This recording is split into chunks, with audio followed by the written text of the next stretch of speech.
मैंने प्रारंभिक शिक्षा कानपुर में पंडित दीनदयाल उपाध्याय सनातन धर्म विद्यालय से की है। उसके बाद मैंने अपना ग्रेजुएशन DTU से मैकेनिकल इंजीनियरिंग में किया है और उसके बाद मैंने अपने 2 स्टार्टअप दिल्ली टेक्निकल यूनिवर्सिटी से आपने बीटेक किया है। जी सर। वो तो काफ़ी अच्छा कॉलेज है, टॉप कॉलेज में उसका नाम आता है। मेरी AI ट्रिपल में रैंक भी बहुत अच्छी आई थी। कितनी रैंक थी? 900 के आसपास। 900 के आसपास। फिर यहाँ से कैसे? सर स्टार्टअप खोला था, उसके बाद में मैं अभी ग्रीन एनर्जी के सेक्टर में भी काम कर रहा हूँ। देख लीजिए भाई, ये स्टार्टअप भी कर चुके हैं, ये फाउंडर भी हैं कंपनियों के। हाँ, मैं 2 कंपनियों का फाउंडर, 2 कंपनी का फाउंडर भी हैं। ये बीटेक किया है, उसके बाद में इधर पे आकर के कौन सी रैंक है आपकी इसमें? 23rd रैंक है सर। 23वीं रैंक भरी और लेके अपने दोस्तों के फ्लैट पे चला गया। जो पढ़ते थे। हाँ, जो PCS की प्रिपरेशन कर रहे थे, तो उनके पास 3 कमरे थे और 5 लोग रहे, तो फिर उसकी जगह भी नहीं थी। तो मैंने बोला कि मैं नीचे बिछा के सो जाया करूँगा। घटना चक्र थी कि UP PCS के लिए मुझे लगा वही 1 स्टॉप डेस्टिनेशन है, तो मैंने उसको प्रीलिम्स के लिए बहुत अच्छे से कर लिया। घटना चक्र में क्या सारी किताबें नहीं, पूरा पढ़ना जरूरी है? 4 किताबें बस। कौन? पॉलिटी। नमस्कार दोस्तों, target with PS Parihar channel में आपका स्वागत है। जैसा कि आपको पता है कि PCS 2024 का भी हाल ही में रिजल्ट आया है और मेरे चैनल में बहुत सारे विद्यार्थी जुड़े हुए हैं, उनको नई नई चीज़ें जानकारियाँ मिल सकें कि जो टॉपर्स जो होते हैं वो किस तरीके की प्रिपरेशन करते हैं, क्या सलाह मिले, क्या बुक्स वगैरह। तो इसी क्रम में जो टॉपर्स की इंटरव्यू है मेरे चैनल के द्वारा आप लोगों को दिखाए जा रहे हैं। तो उसी क्रम में आज हमारे साथ में हैं अनुराग प्रताप सिंह जी। अनुराग जी, आपका इस चैनल में बहुत बहुत स्वागत है। बहुत बहुत धन्यवाद। थोड़ा सा आप अपने बारे में बताइए कि आप कहाँ से हैं और आपने पढ़ाई वगैरह कहाँ से किया है? जी सर, मेरा नाम अनुराग प्रताप सिंह है और मैं शाहजहाँपुर जनपद से हूँ। अच्छा। और मैंने प्रारंभिक शिक्षा कानपुर में पंडित दीनदयाल उपाध्याय सनातन धर्म विद्यालय से की है। उसके बाद मैंने अपना ग्रेजुएशन DTU से मैकेनिकल इंजीनियरिंग में किया है और उसके बाद मैंने अपने 2 स्टार्टअप दिल्ली टेक्निकल यूनिवर्सिटी से आपने बीटेक किया है। जी सर। वो तो काफ़ी अच्छा कॉलेज है, टॉप कॉलेज में उसका नाम आता है। मेरी AI ट्रिपल में रैंक भी बहुत अच्छी आई थी। कितनी रैंक थी? 900 के आसपास। 900 के आसपास। फिर यहाँ से कैसे? सर फिर मैंने अपना स्टार्टअप भी किया। स्टार्टअप भी किया आपने? जी सर, मैंने अपना टेक ट्रैवल स्टार्टअप खोला था, उसके बाद में मैं अभी ग्रीन एनर्जी के सेक्टर में भी काम कर रहा हूँ। देख लीजिए भाई, ये स्टार्टअप भी कर चुके हैं, ये फाउंडर भी हैं कंपनियों के। हाँ, मैं 2 कंपनियों का फाउंडर, 2 कंपनी का फाउंडर भी हैं। ये बीटेक किया है, उसके बाद में इधर पे आकर के कौन सी रैंक है आपकी इसमें? 23rd रैंक है सर। 23वीं रैंक है इनकी SDM में। जी सर। जी। फिर तो सर जब ये टेक स्टार्टअप में मुझे ठीक है वो, लेकिन मुझे उतना अच्छा नहीं लग रहा था क्योंकि उससे एक ग्रास रूट पे कनेक्शन नहीं मिल रहा था। तो मैंने फिर वही 2020-21 से सोचा कि मैं इसमें PCS और UPSC दोनों की तैयारी करता हूँ। तो फिर मैंने UPSC के अटेम्प्ट दिए हैं अपने। अच्छा। और फिर लेकिन मुझे लगा कि अपने प्रदेश में ही काम करना है, अगर उत्तर प्रदेश में, तो PCS सबसे बेस्ट ऑप्शन है। तो मैं 2021 से PCS की प्रिपरेशन में बहुत सीरियसली वर्क कर रहा था। मैंने 2022 का मेंस भी दिया, फिर 23 में मैंने UPSC का मेंस दिया। 24 GS की पहली किताब कब उठाई थी आपने? GS की ऐसा तो मैं कॉलेज में अपना हिस्ट्री वगैरह में, अच्छा, हल्का हल्का बीटेक के दौरान ही थोड़ा सा हिस्ट्री वगैरह में इंटरेस्ट है तो मैं करता रहता था। लेकिन अच्छा, कोविड के बाद से आप बोल सकते हैं कि मैंने एक सीरियसली चीज़ों को लेना स्टार्ट कर दिया कि अब इस पे ही करना है। अच्छा। तो मैंने 22 में UP का मेंस दिया, 23 में UPSC का मेंस दिया, 24 में हरियाणा का मेंस दिया। अच्छा। और 25 में फिर UP PCS का फिर से दिया और 26 में फाइनल सिलेक्शन हो गया। 25 वाला भी दिया आपने? नहीं, 25 का मेंस नहीं दिया। अच्छा। 2025 में UP PCS का मेंस दिया था। अच्छा, UP PCS का। यस। अच्छा, ठीक है। तो फिर किस तरीके से आपने प्रिपरेशन किया ये? तो सर जब मैंने प्रीलिम्स की अगर प्रिपरेशन की बात की जाए, क्योंकि वही सबसे टफ कंपटीशन होता है, वहाँ पे सबसे ज़्यादा 5-6 लाख लोग रहते हैं करने के लिए। तो मैंने प्री की प्रिपरेशन के लिए जो बेसिक बुक्स थी पहले वो पढ़ ली, जिसमें NCERTs थी और सबसे ज़्यादा हेल्प घटना चक्र ने की। अच्छा। कि जो हिस्ट्री, ज्योग्राफी और पॉलिटी और साइंस की घटना चक्र थी, कि UP PCS के लिए मुझे लगा वही 1 स्टॉप डेस्टिनेशन है, तो मैंने उसको प्रीलिम्स के लिए बहुत अच्छे से कर लिया। घटना चक्र में क्या सारी किताबें नहीं, पूरा पढ़ना जरूरी है? 4 किताबें बस। कौन? पॉलिटी, हिस्ट्री, ज्योग्राफी, साइंस, और उसके भी सिर्फ PYQ, उसमें जो थ्योरी लिखी होती मैं वो नहीं पढ़ता था। अच्छा। हाँ, क्योंकि मुझे लगा कि थ्योरी, हाँ, वो काफी बड़ी थ्योरी। हाँ, थ्योरी को छोड़ के वाले क्वेश्चन किया जाए, अगर एटलीस्ट वही कर लेते हैं तो वो भी काफ़ी हेल्प हो जाती है। लेकिन फिर भी एक बेसिक बुक्स जरूरी होती है, जैसे पॉलिटी की लक्ष्मीकांत हो गई। हाँ। NCERT की हिस्ट्री और स्पेक्ट्रम हो गई। ज्योग्राफी की फिर अगेन NCERT हो गई। और इकोनॉमी के लिए क्या किया? इकोनॉमी क्योंकि PCS में आती नहीं है तो फिर मैंने उतना नहीं किया, बस बजट वगैरह अलग से देख लिया था। हाँ। बट प्रीलिम्स के लिए UP PCS के PYQs, घटना चक्र और बेसिक बुक्स जी। बस। और करंट अफेयर के लिए क्या रोज पेपर पढ़ते थे या नहीं? रोज पेपर पढ़ने का टाइम नहीं मिल पाया, बट मैं पेपर दैनिक जागरण में ऐसे ही सरसरी निगाहों से देख लेता हूँ, द हिंदू भी पढ़ता रहता था कभी, लेकिन बहुत ज़्यादा नहीं पढ़ा है कभी भी। अच्छा। तो करंट अफेयर्स के लिए आई दृष्टि आती है, घटना चक्र, वो मैंने फॉलो करी, और ज्ञान सर के जो मंथली मैगजीन थी वो, उसको मैंने जनवरी से लेके अक्टूबर नवंबर तक देखा है। जी जी जी। तो वहाँ से सारा करंट हो जाता था, और जो नहीं आता था वो किसी को नहीं आता था। हाँ, वो किसी को नहीं आता, पूरा किसी को आ भी नहीं सकता करंट। हाँ, और वो नेट 100 क्वेश्चन करेक्ट करने हैं तो वो आउट ऑफ 150 तो इजी हो जाता था। जी जी, इतना सब करने से। जी, प्रीलिम्स के लिए पिछला अटेम्प्ट जो दिया था आपने, कहाँ तक पहुँचे थे यूपी पीसीएस में? सर मैं मेंस तक पहुंचा था, तो मेरा 4 नंबर से रह गया। मेरा ऑप्शनल में नंबर कम आए थे वहाँ पे। अच्छा अच्छा। मेरे एंथ्रो ऑप्शनल था तो उसमें कम नंबर। प्रीलिम्स में कितने नंबर थे आपके 24 वाले में? 24 में मेरे सर 85 के आसपास नेट करेक्ट क्वेश्चन थे। अच्छा अच्छा अच्छा, कट ऑफ से ठीक ज़्यादा था। yes, अच्छा, फिर ये मेंस की तैयारी आपने कैसे किया? प्रीलिम्स के साथ में मेंस की तैयारी किया या प्रीलिम्स के रिजल्ट के आने के बाद? नहीं सर, मैं मेंस की तैयारी कई चरणों में हुई। जैसे मैंने बताया कि पीसीएस 2022 भी दिया था मैंने मेंस, 23 का यूपीएससी दिया, 24 का हरियाणा का मेंस दिया। लिखने की प्रैक्टिस पहले से थी तो आपको? ये तैयारी दर पर दर चलती जा रही थी, ऐसा नहीं था कि एक दिन में। तो मेरे नोट्स वगैरह सब पहले से बने हुए थे और प्रैक्टिस भी हो रखी थी। तो मेरे यूपीएससी में भी 400 नंबर आए थे जीएस में। अच्छा अच्छा। और हरियाणा में मेरा ऑप्शनल में ही से ही 20 नंबर से नहीं हुआ था, अदरवाइज मेरा वहाँ भी हो जाता अगर ऑप्शनल से ही रहता। यूपी पीसीएस में भी मेरे जीएस में अच्छे नंबर आ रखे थे, 380 थे। ऑप्शनल में थोड़ा सा गड़बड़ थी। अच्छा अच्छा अच्छा। और हिंदी में मेरे ठीक थे यूपी पीसीएस में, और जीएस एसए में 63 मार्क्स थे। अच्छा अच्छा। तो इसके लिए फिर मैंने, जब मैंने अभी 25 का जब मेंस दिया, तो मैंने जब प्री खत्म हो गया 22 दिसंबर के बाद से, तो नंबर ठीक ठाक बन रहे थे, तो मुझे लगा कि इसकी मेंस की तैयारी स्टार्ट करनी चाहिए। तो इसलिए मैंने हिंदी और एसए के लिए डॉक्टर CL त्रिपाठी सर का प्रज्ञा प्रवाह ज्वाइन कर लिया। और क्योंकि उससे मुझे हिंदी और एसए का अच्छे से मार्गदर्शन मिल गया, क्योंकि मेरे एसए में 63 मार्क्स थे, तो मुझे बहुत वो डर लगता रहता था कि इसमें नंबर आएंगे कि नहीं आएंगे। क्योंकि सामान्यतः लोगों के 83, 93 आ रहे थे, 63 बहुत बिलो एवरेज हो गया। हाँ, बहुत ज़्यादा, सही बात है। बट सर ने काफ़ी अच्छे से गाइड कर दिया हिंदी और इसमें, तो मेरे शायद मुझे लगता है 100 नंबर आ गए होंगे दोनों। अच्छा अच्छा अच्छा। बाद में अगर जीएस की बात करें, जीएस के 1, 2, 3, 4 की, तो मेरे यूपीएससी के नोट्स भी बने हुए थे। थोड़ा बहुत हरियाणा वाले मेन से हेल्प मिल चुकी थी। तो अभी क्या किया मैंने, बस वैल्यू एडिशन का काम किया। और वैल्यू एडिशन के लिए मैंने चैट जीपीटी और जेमिनाई इनका एक्सटेंसिव यूज किया। चैट जीपीटी का आपने यूज किया काफी? हाँ, काफी विश्वसनीय है वो चैट जीपीटी? अगर मुझे लगता है कि थोड़ा कैसे लगता था कि गलतियां भी कर सकता, क्योंकि करता भी है पहले। हाँ, गलतियां डेफिनेटली करता है, जैसे डेटा फैक्ट्स गलत दे देता है। तो मुझे सबसे पहले तो मुझे लगा कि इसका प्रीमियम मेंबरशिप ले लेते हैं, तो थोड़ा सा क्या है कि ऑथेंटिक हो जाएगा। तो वो समय फ्री मिल रही थी 1 साल के लिए, जब नया नया आया तो मैंने पूरा साल भर का ले लिया कि चलो इससे नोट्स बन जाएंगे। और तो मैंने वहाँ से वैल्यू एडिशन किया, एग्जाम्पल्स, डेटा फैक्ट्स का।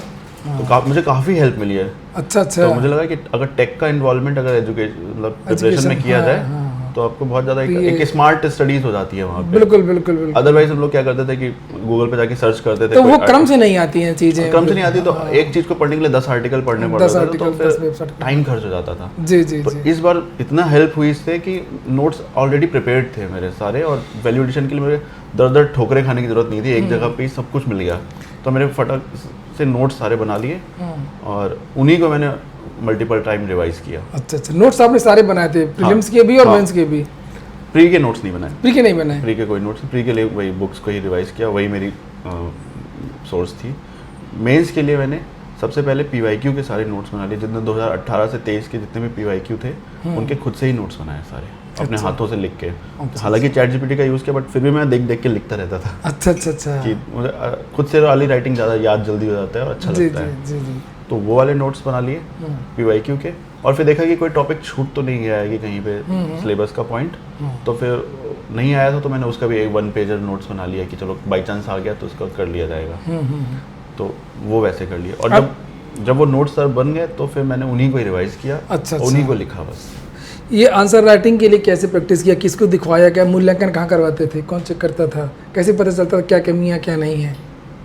इसकी कोई कोचिंग की थी पहले?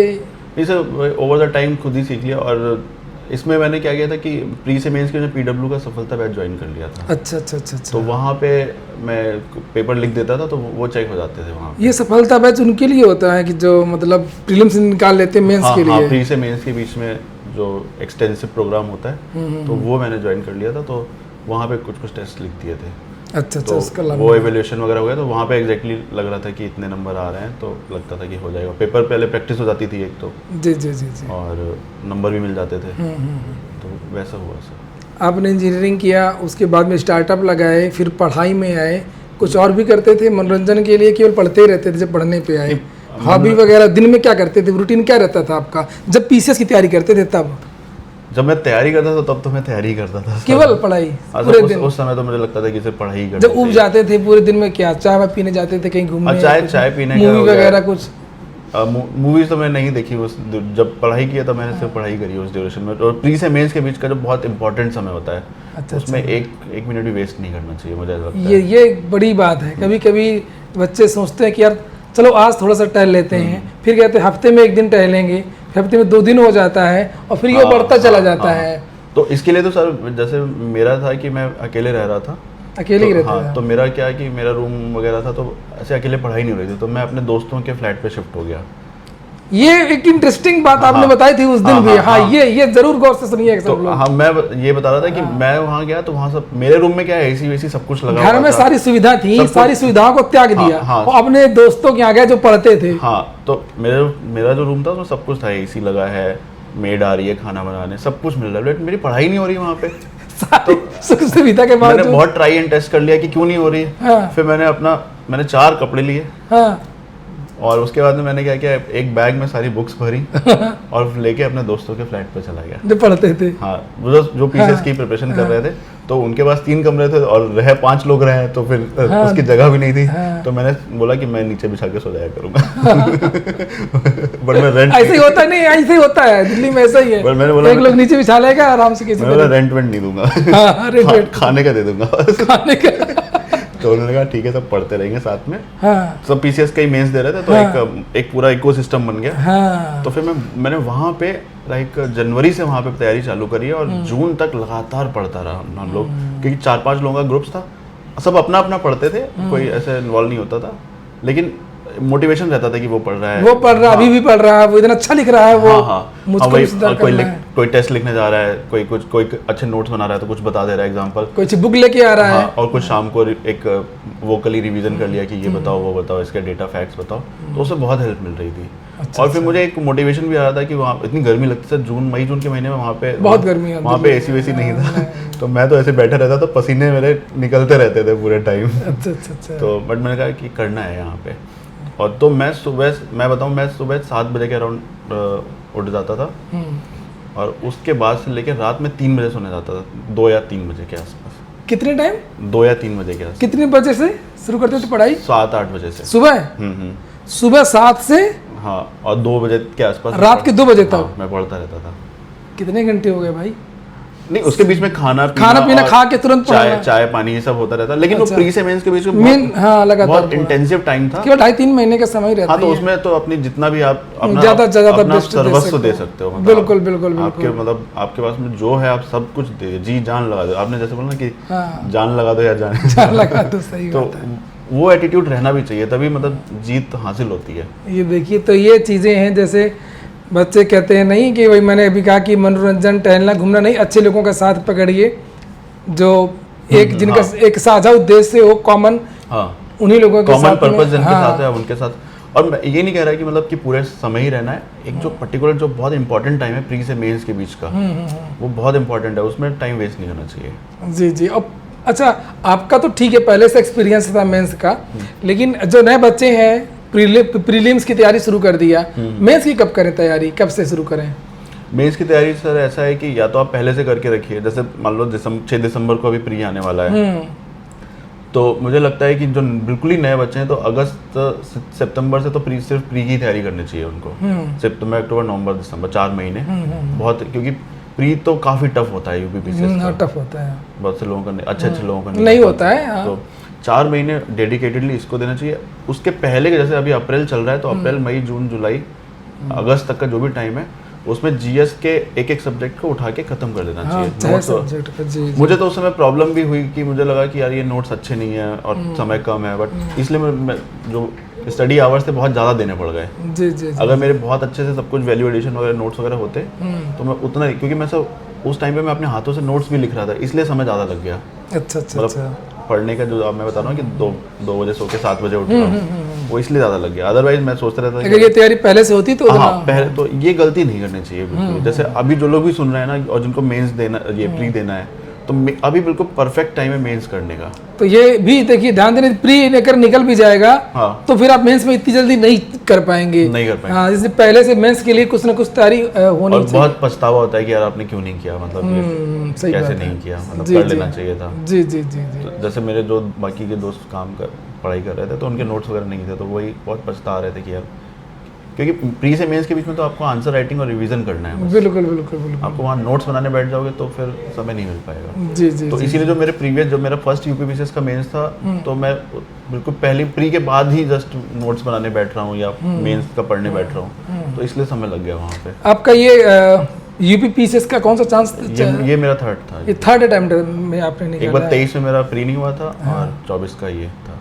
23 में प्री नहीं हुआ था हाँ, आपका? 23 में मैं यूपीएससी के तरफ फोकस हो गया, मैंने कहा यूपीएससी तैयारी करते, अभी तो आपका यूपीएससी का भी चांस है। बट मुझे लगता है कि सर अभी इसमें डिप्टी कलेक्टर हो गया तो हाँ हाँ, ये ठीक है, आप संतुष्ट हैं आप इससे? हाँ, मोर देन जी, जी। मैं तो सर नायब तहसीलदार वगैरह सोच रहा था, लेकिन भगवान और ईश्वर की कृपा से बिल्कुल इतना बिल्कुल। अच्छा, अगर आपको ये नहीं था कि इतनी अच्छी रैंक भी आ हाँ, सकती ये है? मैं मतलब सपने में भी नहीं सोचता था कि ये ऐसा हो जाएगा। मतलब ज़्यादा से ज़्यादा मैं एसी जीएसटी सोच पाता था कि चलो इतनी मेहनत की है तो ये हो जाएगा, जी। लेकिन डिप्टी कलेक्टर बनूंगा ये बिल्कुल कभी नहीं सोच पाया था। अच्छा अच्छा। मतलब मैं लिखता रहता था कि यार ये होना चाहिए, ऐसा होना चाहिए, लेकिन एक उसका रियलाइजेशन बहुत ज़्यादा नहीं होता था कि मतलब डाउट रहता था कि होगा कि नहीं एकदम होगा। कुछ कमियां रह गई हैं, कुछ और उनको ठीक किया जा सकता था। जी जी। तो कुछ और छात्रों को कोई खास संदेश देना चाहेंगे तो आप दे सकते हैं, जो बच्चे यहाँ पर रह के तैयारी करते हैं कहीं पर भी पीसीएस की। और सर मेरा तो यही एक मैसेज है कि चीज़ें स्लोली होती हैं, तो हिम्मत नहीं हारना चाहिए। तो जैसे मैंने अपने टेलीग्राम पे भी लिख रखा था कि जीत ही लेंगे एक दिन लड़ते लड़ते, जी, कर जी। ही लेंगे एक दिन करते करते। करते करते। नीलोत्पल मृणाल जी का एक गाना भी हाँ, है, तो हाँ। मैं उसको बहुत सुनता रहता था। अच्छा अच्छा अच्छा। तो यही है कि स्लोली स्लोली मूव करते रहिए, एक दिन में सब कुछ नहीं हो जाता है। जी जी जी। तो like nothing happens in decade and decades happen in months वाला है बिल्कुल कि बिल्कुल।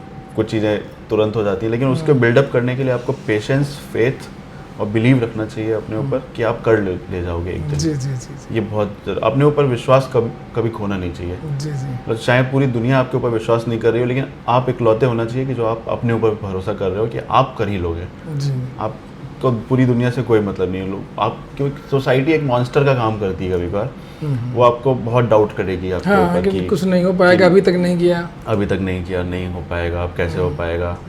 हालांकि वो लोग कुछ इनपुट भी नहीं दे रहे हैं, लेकिन वो एक वैसा काम, केवल गिराने का काम कर रहे हैं, तो उनसे अफेक्ट नहीं होना है। जी जी जी। आप एक इंडिविजुअल भी एग्जिस्ट करते हो, भगवान ने आपको भेजा है कुछ करने के लिए, आपका जन्म हुआ है, आप ये समझिए। सोसाइटी से अफेक्ट मत होइए बिल्कुल भी, जी और आप अपने ऊपर भरोसा रखिए, दिन प्रतिदिन उसको ही स्ट्रॉन्ग करते रहिए और ज़रूर हो जाता है। जी जी।